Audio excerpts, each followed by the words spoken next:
अस्सलाम वालेकुम दोस्तों, एक दफ़ो वरी तव्हांजा कमेंट्स खणी करे हाज़िर थियो आहियां ऐं मुहर्रम हराम जो महीनो शुरू थी चुको आहे। इन जे करे असांजा जेके फ़नी क्लिप्स आहिनि उहे फ़िलहाल असां अपलोड न कंदासीं। तव्हांखे पहिरीं वीडियो में ई मूं ॿुधायो जेको आम ऐलान मूं कयो हुयो, उहा वीडियो रखी हुई। उन खां पोइ उन वीडियो जा जेके कमेंट्स आया उहो कल्ह वारी वीडियो में तव्हां ॾिठा। अव्हांजा कमेंट्स जे नाले सां जेका वीडियो रुखी, अॼु जेका हीअ वीडियो आहे उन में जेका कल्ह वारी वीडियो हुई उन जे बारे में जेके कमेंट्स आया उन जे बारे में दोस्तनि खे ॿुधाईंदुसि त कहिड़नि कहिड़नि दोस्तनि असांखे कमेंट्स कया आहिनि।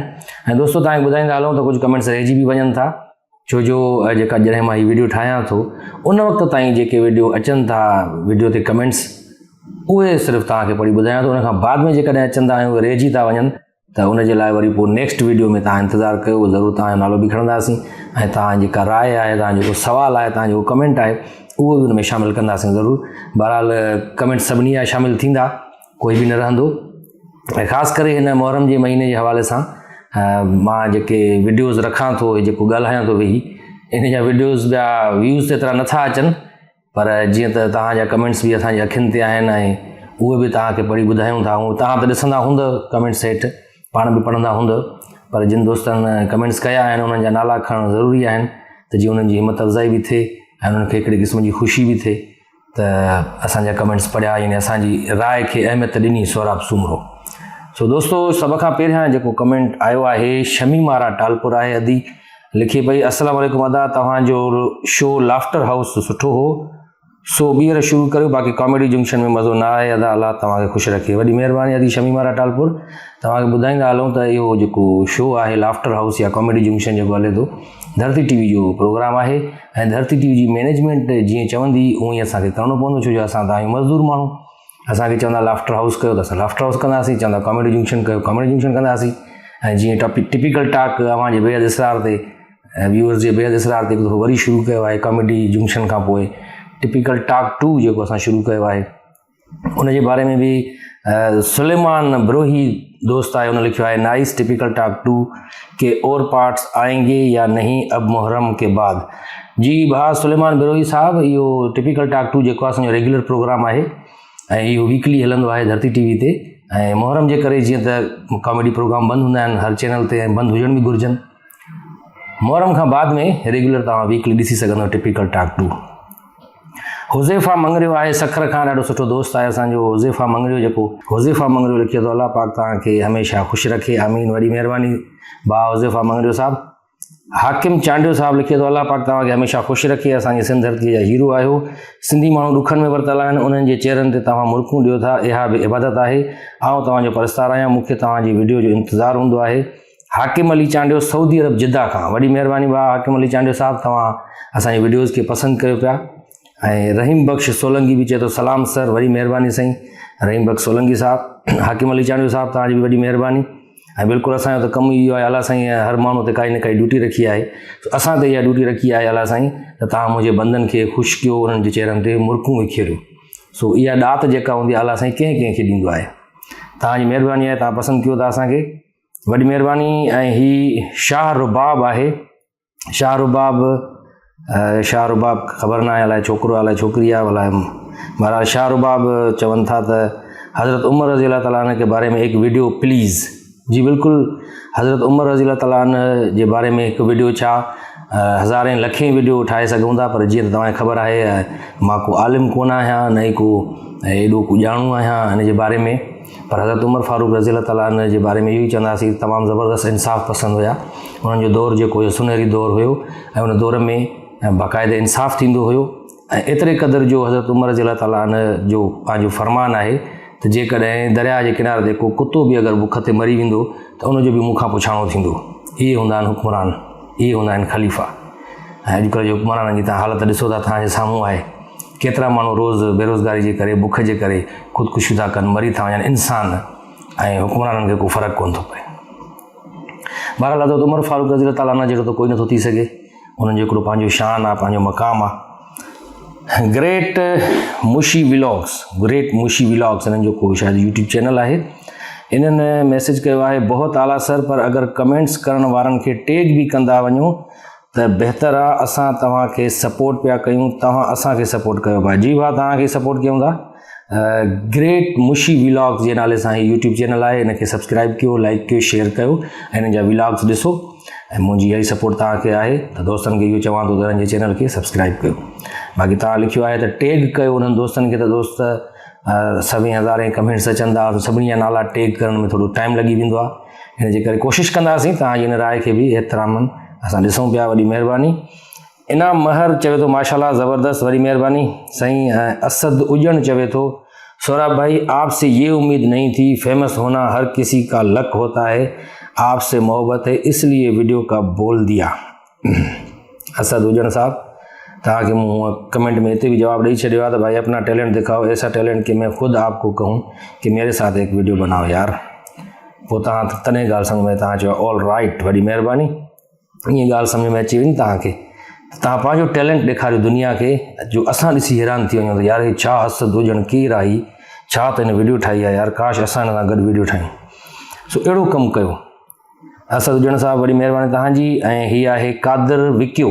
कादिर विकियो चए थो साईं अफ़सोस जो अव्हांजी तबियत ते जो हज़रत उमर बिन ख़त्ताब रज़ी अल्लाह अन्हु इंसाफ़ ऐं अदल जो बादशाह हुनजो ज़िक्र कोन कयो। साईं मूं ज़िक्र कयो, तव्हांखे मूं हिन में कमेंट्स में बि लिखियो आहे त तव्हां वीडियो जेका मुंहिंजी कल्ह वारी आहे उहा वरी ॾिसो, हुन में मूं ज़िक्र कयो, अॼु बि ज़िक्र कयो आहे भाउ, जज़्बाती न थियो।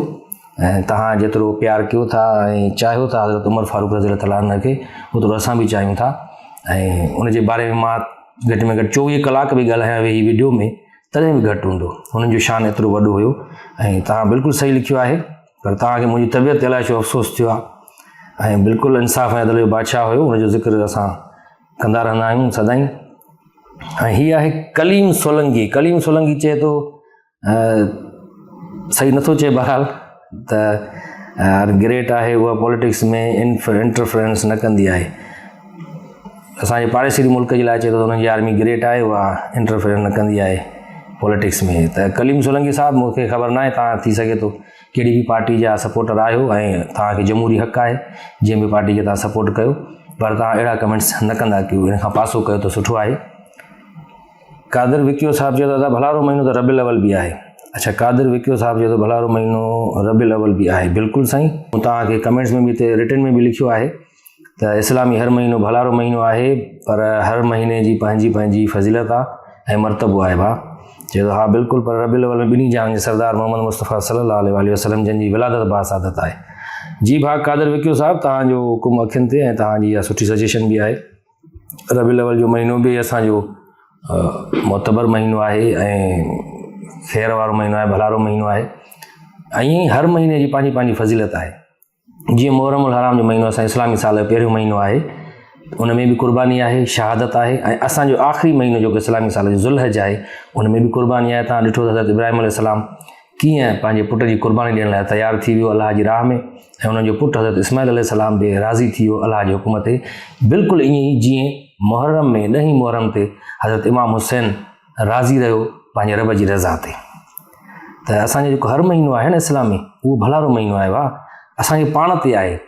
मौला अली जो फरमान बि आहे न त इंसान मुस्लमान लाइ हर उहो ॾींहुं ईद जो आहे जंहिं ॾींहुं उहो को गुनाह नथो करे। सो जंहिं ॾींहुं तव्हां को गुनाह न कयो, नेकी कयो, सवाब जो कमु कयो, उहो ॾींहुं तव्हांजे लाइ ईद जो ॾींहुं आहे। ऐं हर महीनो बल्कि पूरो महीनो, पूरो साल इहो कमु कयो, नेकी जो कमु कयो, भलारो कमु कयो, कंहिंजी भलाई कयो, कंहिंजे कमु अचो। ऐं उनखां अलावा जहांज़ेब पहोड़ चए तो अदा गुड, आपकी वीडियो लाजवाब कॉमेडी है, हमारी दुआ गामू और आप साथ हैं। जहांज़ेब पहोड़ फ्राम कासमाबाद हैदराबाद। वॾी महिरबानी जहांज़ेब पहोड़ साहब, कासमाबाद हैदराबाद में तव्हां असांजा वीडियो ॾिसो था ऐं पसंदि कयो था। यूज़र आहे ही, हुनजो नालो नथो अचे, बस लिखियो अथई बी हैप्पी सर, वॾी महिरबानी। रिजवान अली चए तो सौरभ भाई आपसे मुलाकात करने में सिक्योरिटी गार्ड की ड्यूटी करता हूँ डिफेंस फेज़ 8 में, सर प्लीज़ रिप्लाई दे, मैं आपसे मिलना चाहता हूँ। रिजवान अली दायो साहब, सभ खां पहिरियों त तव्हां सिक्योरिटी गार्ड आहियो, तव्हां ड्यूटी कयो पंहिंजी ईमानदारी सां। उन खां पोइ जेकॾहिं तव्हांखे मोकल ॾींहुं को मिले थो, तव्हां ज़रूरु मुलाक़ात करे सघो था। असां कोई वॾी ॻाल्हि न आहियूं, वॾी शख़्सियत न आहियूं जंहिंसां मिलण जे लाइ तव्हांखे टाइम वठिणो पए। केतिरा ई माण्हू हिते ईंदा आहिनि असांजे घर दरवाज़े ते ऐं मुलाक़ात लाइ को टाइम न हूंदो आहे, मतिलबु ॾींहं जो बि राति जो बि जेको बि हूंदो आहे असां सभिनी सां मिलंदा आहियूं। तव्हां बि जॾहिं अचो त हिते शहीद शाह इनायत विलेज में कंहिंखां बि अची पुछंदव सौरभ सुम्हो घर, तव्हांजे दर ते अची बीहारींदो। इन ते असांजी वीडियोज़ बि ठहियल अथव। मुख़्तियार अली चवे थो अच्छा हे SRK सिंधी आहे, उन दिलियूं मोकिलियूं आहिनि, वॾी महिरबानी आहे उनजी। उन खां पोइ मुख़्तियार अली चवे थो तव्हांजी अदा महिरबानी, तव्हां जवाबु ॾिनो, बिल्कुलु भाउ तव्हांजी बि महिरबानी। अच्छा अजमल कुमार चए थो हिन सवाल पुछियो आहे त सर क्या मौला गाज़ी अब्बास इमाम हैं? अजमल कुमार चए थो दादा इमाम त उहे न आहिनि, ऐं हीअ चवंदा त जी सर मैं हिंदू हूँ और मैं हर 7 मुहर्रम को न्याज़ करता हूँ, थैंक्स। ॾाढो ज़बरदस्त कमु पिया कयो अजमल कुमार साहब, ऐं 7 मुहर्रम ते तव्हां न्याज़ कयो पिया, अलाह जी राह में ख़ैरात कयो था, इहा तमामु वॾी ॻाल्हि आहे। ऐं जेको तव्हां सवाल पुछियो आहे त हज़रत अब्बास जेको आहे गाज़ी अब्बास जंहिंखे असां चवंदा आहियूं उहो इमाम आहे या न, त मुंहिंजा भाउ तव्हां नोहो ॿुधो हूंदो नदीम सरवर जो अब्बास कहते हैं मुझे अब्बास कहते हैं, जंहिंमें हुनजो हिकिड़ो इहो मिसरो आहे त मुझको भी इमामत मिलती तौकीर मेरी बढ़ जाती पी लेता जो शीर ज़हरा कौनैन में थी सरदारी। सो गाज़ी अब्बास जेको आहे उहो उनखे अलम मिलियो हुयो, झंडो जंहिंखे चवंदा आहियूं असां, उनखे झंडो मिलियो हुयो मौला अलीअ तरफ़ां, ऐं मौला अली जेका पॻ हुई उहा इमाम हसन उन खां पोइ इमाम हुसैन खे मिली हुई, त पगदार पुट ज़ाहिर इमाम हसन उन खां पोइ इमाम हुसैन हुया। ऐं हज़रत गाज़ी अब्बास बि जेको उहो बि पुटु हुयो हज़रत अली जो, पर उनखे वरी जेको आहे झंडो मिलियो त तूं अलम बरदार आहीं, तूं असांजी अॻुवाणी कंदे जिनी सिपह सालार आहीं, मुंहिंजे हिन इमाम हुसैन जो हुन सां गॾु रहियो ऐं आख़िर ताईं हुननि सां गॾु रहियो, पंहिंजी जान क़ुर्बान करे छॾियईं। छा ॿुधायूं, उन्हनि जो नालो ईंदो आहे त अखियुनि में ॻोढ़ा अची वेंदा आहिनि। गाज़ी अब्बास जी तमामु वॾियूं क़ुर्बानियूं आहिनि, जेकॾहिं वफ़ा तव्हांखे सिखणी आहे त वफ़ा कीअं थींदी आहे उहा गाज़ी अब्बास खां सिखो। ऐं साईं अजमल कुमार साहब तव्हांजी वॾी महिरबानी, तव्हां इहे मैसेज कयो, तव्हांखे जवाब बि ॾेई छॾियो। ऐं शकील अहमद आहे, उहो चवे थो सर सही कहा आपने, आजकल हर इंसान परेशान है और जो आप वीडियो बनाते हैं कॉमेडी बहुत अच्छा करते हैं, आपकी वजह से हम सब हंसते हैं, हर किसी की टेंशन ख़त्म हो जाती है। जी शकील अहमद साहब तव्हांजी वॾी महिरबानी, तव्हां कमेंट कयो, ऐं असांजी इहा ई कोशिशि हूंदी आहे त टेंशन कुझु ख़त्मु कयूं माण्हुनि जो पंहिंजी कॉमेडी जे ज़रिए। फ़कीर मोहम्मद चए थो वेरी गुड, ऐं शावेज़ अली राजपूत चए थो माशाल्लाह लबैक या हुसैन। अली अब्बास गेमिंग चए थो सौराब भाउ जेको माण्हू दलील पियो घुरे उनखे मां रिप्लाए ॾिनो आहे दलील जो, पर अव्हां मुंहिंजो रिप्लाए न पढ़ियो। अली अब्बास फिराम लाड़काना, अली अब्बास लाड़काना तव्हांजो मूं कमेंट बि पढ़ियो, तव्हांजो नालो बि खयूं। ऐं भाउ जेकॾहिं दलील को मज़बूत दलील हुजे न त उहो ई ॾींदा कयो, जेकॾहिं ख़बर न हुजे को बहस न कंदा कयो हर भरू। सो असांखे ख़बर ई न आहे, असां मतिलबु कोई माण्हू चई विझे भाउ इहो दलील तो ॾिनो आहे इहो साबित कर, हूंदा आहिनि न माण्हू घणा बहस कंदा आहिनि, इन करे असां बहस न कजे त भलो आहे। ज़ैद केयर चए तो थैंक यू सराब साहब, बड़ी खुशी हुई आपने मेरा सवाल का जवाब दिया। ज़ैद केयर साहब बड़ी मेहरबानी। ऐं अमीर मला जो अस्सलाम वालेकुम सर, आपने हम सब दोस्तों के कमेंट्स के जवाब दिए, बहुत अच्छा लगा, बड़ी मेहरबानी। Shakeel Ahmed nice video sir. Ubaidullah Shah चए तो nice VIP video sir. Ubaidullah Shah इन जो पंहिंजो यूट्यूब चैनल भी आहे दोस्तों, सो उन्हनि जे यूट्यूब चैनल खे भी सब्सक्राइब कयो ऐं लाइक कयो, शेयर कयो। Amit Kumar thank you sir for your agreeing. जी बिल्कुलु अमित कुमार, मां तव्हां सां एग्री आहियां ऐं तव्हां जेका ॻाल्हि लिखी हुई ऐं ॻाल्हि सां मां तव्हां सां मुतफ़िक़ आहियां त हिंदू जेके आहिनि दोस्त असांजे ॿाहिरि उहे तमामु घणो एतिराम कंदा आहिनि, ख़ासि करे मुहर्रम हराम जो या रमज़ान मुबारक जी, त उन्हनि में घणे क़दुरु असां ॾिठो आहे त हिंदू ॿाहिरि जेके आहिनि उहे तमामु वधीक एहतियात बि कंदा आहिनि, एतिराम बि कंदा आहिनि। रहमान अली चवे थो तव्हां जूं सभु ॻाल्हियूं सही न आहिनि, पर मेन फ़र्ज़ु जेको आहे जंहिंजे करे नबी साईं जिन जी नवासन क़ुर्बानी ॾिनी हुई, छा निमाज़ लाइ केरु नथो चई सघे त ही फ़र्ज़ु आहिनि, हिन लाइ क़ुर्बानी ॾिनी वई, इन नमाज़ खे फॉलो कयो वञे। उमेदु आहे सुठी रिप्लाई लाज़मी कंदा। जी बिल्कुलु रहमान अली साहब तव्हां बिल्कुलु सही लिखियो आहे त इन नमाज़ खे ई बचाइण जे लाइ इमाम हुसैन अलैहिस्सलाम इहो ई पैगाम ॾिनो करबला जे मैदान में त कुझु बि थी पए, छा बि थी पवे, नमाज़ न आहे छॾणी। ऐं उन जी पैगाम खे असां बि अॻिते वधायूं था ऐं सभिनी खे इहो चऊं था त इन नमाज़ खे कॾहिं बि न छॾियो, छो नमाज़ फ़र्ज़ु आहे ऐं फ़र्ज़ जो का माफ़ी न आहे, फ़र्ज़ जो पुछाणो थींदो बाक़ाइदे। नमाज़ फ़र्ज़ु आहे जेको 5 वक़्त असां पढ़ूं था, तव्हांखे बि पढ़णु खपे। ऐं ॿियो भाउ तव्हां जेको चओ था न असां माण्हुनि खे इहो ॿुधायूं त असां सिर्फ़ु पैगाम पहुचाइण वारा आहियूं, माण्हुनि खे ॿुधाइण वारा आहियूं, चवण वारा आहियूं। हिदायत जेका आहे उहा अलाह साईं ॾींदो आहे, अलाह साईं जॾहिं जेकी हिदायत ॾे तव्हां असां हुनखे कुझु नथा करे सघूं, ठीकु आहे। ऐं हाणे आहे हसाम सूमरो चए थो सर गॉड ब्लेस यू आमीन, वॾी महिरबानी। ऐं उमर भयो 2 दफ़ा भयो आहे, उमर भयो चए थो ज़बरदस्त।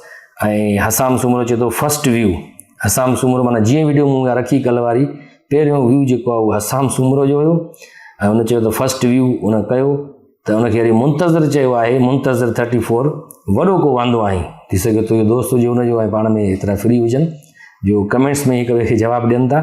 सो दोस्तो इहे हुया अव्हांजा कमेंट्स जेके मूं पढ़िया हिन वक़्त ताईं जेके आया हुआ। बाक़ी जेके रहिजी विया त उहे जेका हाणे वीडियो हीअ ठाहियां थो इन जे बारे में तव्हांजे कमेंट्स ईंदा, इहे वरी तव्हां सुभाणे वारी वीडियो में ॾिसिजो। तेसिताईं मूंखे ॾींदा इजाज़त, अल्लाह हाफ़िज़।